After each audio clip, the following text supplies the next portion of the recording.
नमस्कार विद्यार्थियों, स्वागत है आपका श्री राम ऑनलाइन क्लासेस में। मैं हूं नवीन कुमार और बात करेंगे क्लास 11th की। 11th क्लास में आपका जो टॉपिक चल रहा था वो है समुच्चय।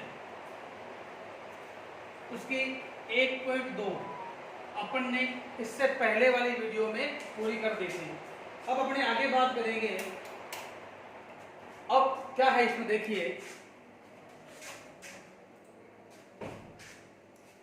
आगे आपको नया जो परिभाषाएं हैं वो है उप समुच्चय। क्या है? उप समुच्चय।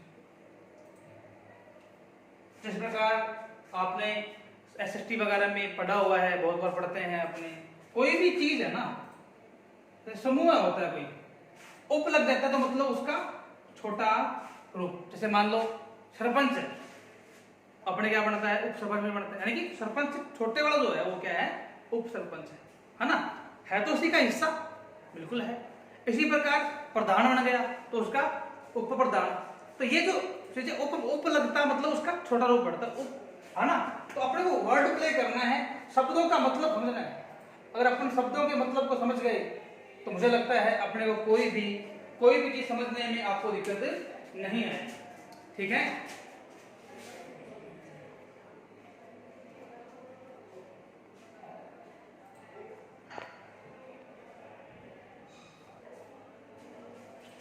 इसलिए ध्यान रखें। अब समुच्चय, कोई भी समुच्चय है। समुच्चय मैंने बोला था, मैंने पहले अपनी वीडियो में बोला हुआ है कि वस्तुओं का सुपरिभाषित संग्रह जो होता है वो समुच्चय होता है। तो अब समुच्चय मान लो, जैसे ए मान लिया मैंने, 1 2 3 4 5 और 6, ये 6 संख्याओं का एक सेट है आपके पास। अब देखिए अब इसी का मैं एक उप समुच्चय निकालूंगा। क्या निकालूंगा? उप समुच्चय। यानी कि देखिए, उप समुच्चय जो होता है इससे बनने वाला छोटा सेट, इससे छोटा। जैसे मान लो 1 और 2 है। अब ये 1 और 2 क्या इसमें है या नहीं है? बिल्कुल है। मतलब ए का सबसेट वह होगा जिसमें 1 के एलिमेंट हो। सिंपल सी बात है, अगर ए के एलिमेंट होंगे तभी वो उसका होगा, अदरवाइज नहीं होगा। जैसे मान लो यहाँ देखिए आप, उप समुच्चय यहाँ अब 1 और 2 इसमें से आ गए, इसके अलावा 2 3 4 आ गया, वो भी क्या है? इसमें से आ रहा है या नहीं आ रहा? कहने का मतलब यह है, उप समुच्चय होता है किसी भी समुच्चय का ही एक रूप, एक छोटा रूप, उस समुच्चय से बनने वाला छोटा रूप। जैसे मान लो मैं कह दूं x बराबर है आपके विद्यालय में सभी विद्यार्थियों का समुच्चय। x क्या है? देखिए x दे दिया आपको ऑल स्कूल, पूरा जो स्कूल के जो बच्चे हैं वो x है, ग्रुप है उनका, x बना दिया मैंने, एक सेट बना दिया उनका। और y क्या है? आपकी क्लास 11। एक बात बताओ, क्या 11th के जो बच्चे हैं वो स्कूल से बाहर है क्या? नहीं है बाहर, वो भी तो स्कूल का एक हिस्सा है ना। तो आप कह सकते हैं कि जो y है वो सबसेट है किसका? x का। ये जो चिन्ह होता है ये होता है उप समुच्चय। इसको, ये सी को थोड़ा सा मोड़ा हुआ है, सबसेट बोलते हैं। क्या बोलते हैं इसको? सबसेट। यानी कि जो आपका y है वो सबसेट है किसका? x। जो मैंने एग्जांपल लिया था ए का, मैं 1 2 3 4 और 5 और 6, और बी मान लिया मैंने 1 और 2, तो आप बोलेंगे क्या? बी सबसेट है किसका? ए का। ये तो हो गया सबसेट। मुझे लगता है कि आपको समझ में आ गया होगा। अब आगे बात करते हैं सबसेट की ओर। देखिए, अब किसी भी सेट में सबसेट होते कितने हैं ये भी एक बात है, ये भी। अब इसमें क्या होता है देखिए, मैं आपको एग्जांपल के माध्यम से समझाऊंगा।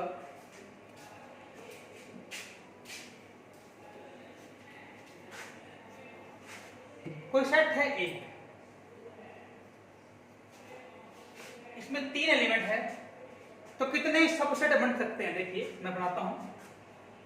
एक तो 1 बन गया, एक अकेला 2, अकेला 3, 1 और 2, 2 और 3,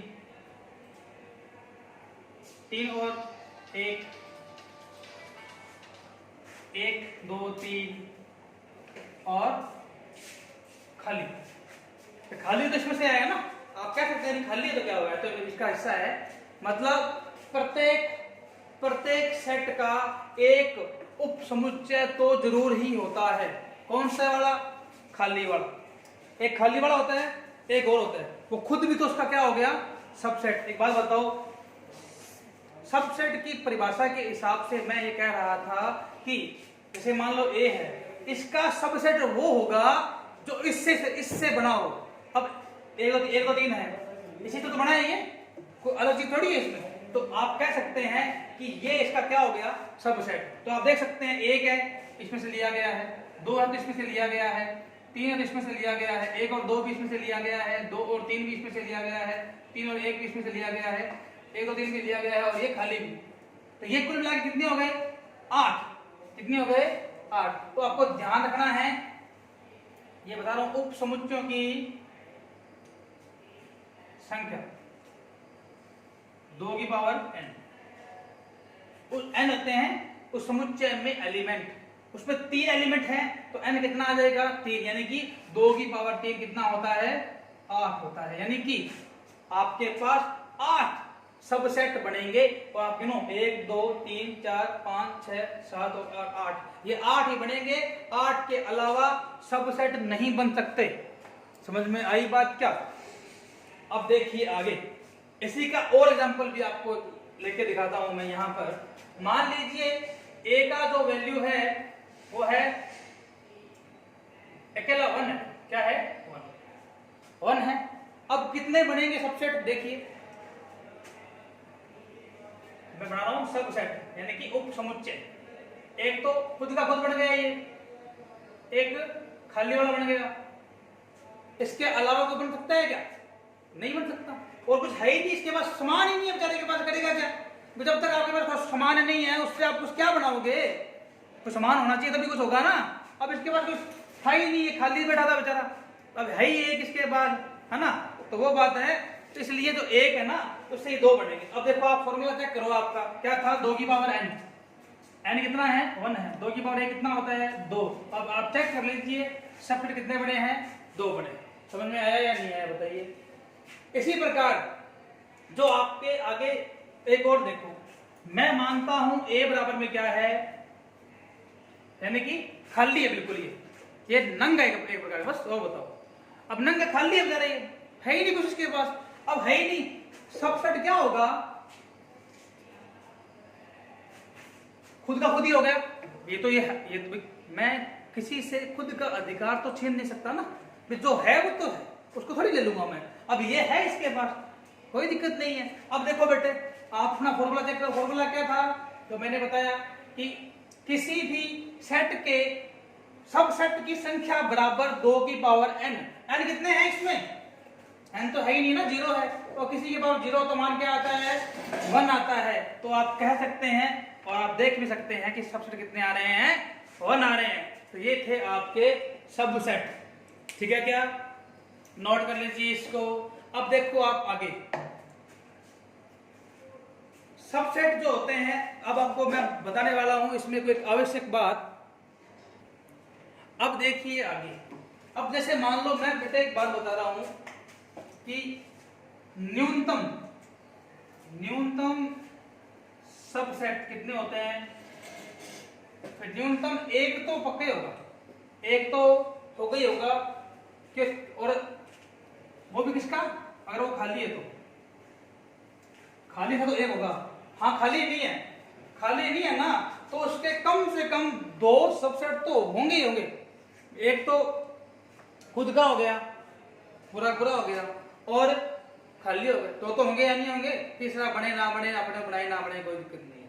जैसे मान लो मैं कह दूं कक्षा 11 के विद्यार्थी एक सेट है, एक समुच्चय है वो कक्षा 11 के विद्यार्थी। आ जाओ, ये फॉर्मूला नोट कर लेना भाई, बहुत ही काम की चीज है ये। अब आगे जैसे कक्षा 11 में विद्यार्थी है आपके, तो कक्षा 11 में क्या है? जितने बच्चे हैं आपके पास, मान लीजिए 10 हैं, 20 है, 50 है, 100 है, उनका सेट बना दिया मैंने। अब सभी मिक्स हैं, तो मैंने ये बोला कि सिर्फ मैंने ये बोला कि सबसेट है क्या? कक्षा 11 के समस्त विद्यार्थी। अब मैंने क्या किया, 5 बच्चों को उठाया।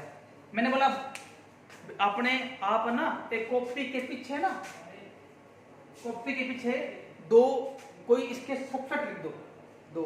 अब सबका उत्तर अलग अलग आएगा। फिर कोई तो लड़के लिखेंगे, कोई लड़कियां लिखेगा, कोई कै नाम वाले लिखेंगे, कोई ए नाम वाला, अलग अलग सेट बनेंगे। सेट बहुत बन जाते हैं।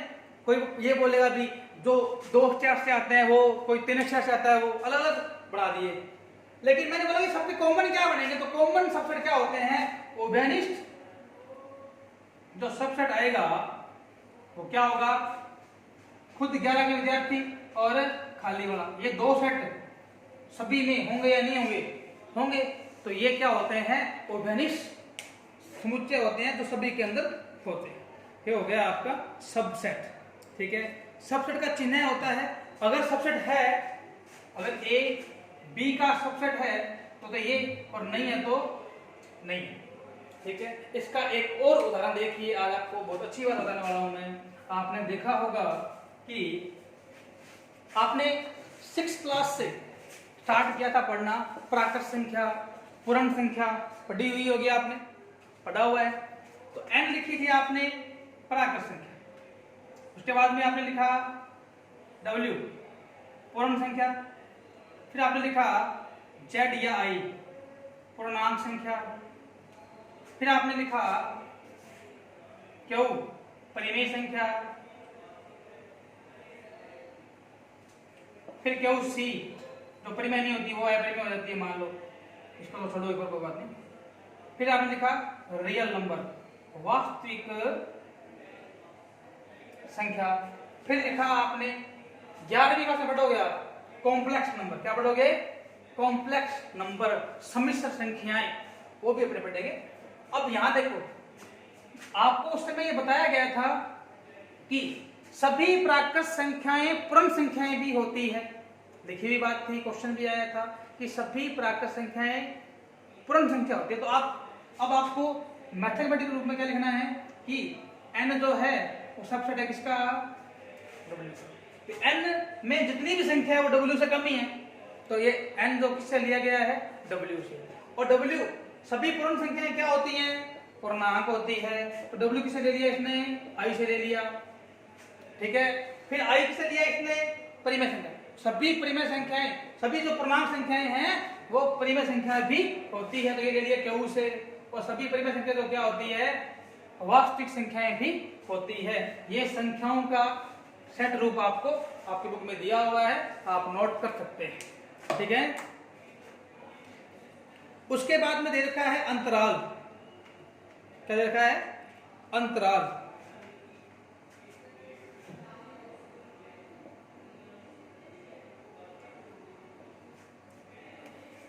देखिए अंतराल क्या होता है, ये भी ये नोट कर लेना भाई, यह बड़ा काम की चीज है। सेकंड ग्रेड में सीधा क्वेश्चन पूछता है कि निम्न में से सबसे बड़ा सेट कौन सा है, तो बड़ा कौन सा, इन चारों में से बड़ा कौन सा है, ये वाला। इन सब में बड़ा कौन है, ये R वाला। ठीक है, क्या रियल नंबर सबसे बड़ा होता है। ठीक है, ठीक है। अब देखो आगे, अब आ गया आपके अंतराल। क्या आ गया, अंतराल। आपने 3 तरह के ब्रैकेट पढ़े हुए हैं, आपने 3 तरह के ब्रैकेट देखे हुए हैं, पढ़े हुए तो शायद नहीं होंगे, क्या पता आपको बताया गया है या फिर नहीं बताया गया। आज उसकी बात भी अपने यहाँ पर करें। एक तो होता है ये वाला अंतराल, बड़ा ब्रैकेट, एक होता है छोटा ब्रैकेट, एक होता है मंझला ब्रैकेट। होता है क्या, होता है। अब मंझला ब्रैकेट तो छोड़ दो, ये तो अभी पढ़ते हैं अपने समुच्चय में, पढ़ते हैं ना, पढ़ते हैं। 1 और 3 लिखा हुआ है, मान लो। इन तीनों 1 और 3 का क्या है, अलग अलग मतलब है। इन तीनों का अलग अलग मतलब है, इनके मतलब से ही मैं आपको बताऊंगा कि होता क्या। ठीक है, देखो इसमें जो मान आएगा वो 1 से तो बड़ा आएगा और 3 से छोटा। 1 के बराबर भी हो सकता है और 3 के बराबर भी हो सकता है। ठीक है, x यहाँ पर जो मान है वो 1 से तो बड़ा आएगा और 3 से छोटा आएगा, यानी कि बराबर यहाँ पे नहीं आ सकता। यहाँ पर 1 और 3 दो ही मान है जो इसमें लिखे हुए, इसके अलावा कोई बीच में मान नहीं। इसको बोलते हैं क्लोज इंटरवल। क्या बोलते हैं? क्लोज इंटरवल या समवर्त अंतराल। क्या बोलते हैं?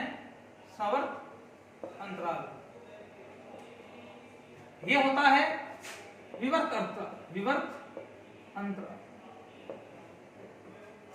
अब समवर्त अंतराल और विवर्त अंतराल यानी कि इसको जिसमें एक और बड़ा पीरियड को बोलते हैं समवर्त, इसको बोलते हैं विवर्त। Open interval. ओपन है ये क्लोज है, ये क्लोज हो गया, ये ओपन है, नाम है इसके। तो ये क्लोज इंटरवल क्या होता है? अब 1 और 3 इसमें क्या है? इंक्लूड है, शामिल है इसमें, और इसमें 1 और 3 इंक्लूड नहीं है। समझ में आई बात? ये होते हैं इंटरवल। आप इसको इस तरह से याद रखेंगे तीनों बातों। ठीक है, एग्जाम्पल आप नोट कर लीजिए ताकि आपको पता रहे ये क्या होता है।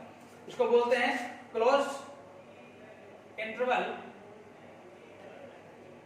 और इसको बोलते हैं ओपन। ओके, ये इसके नाम है, ये इसका काम है।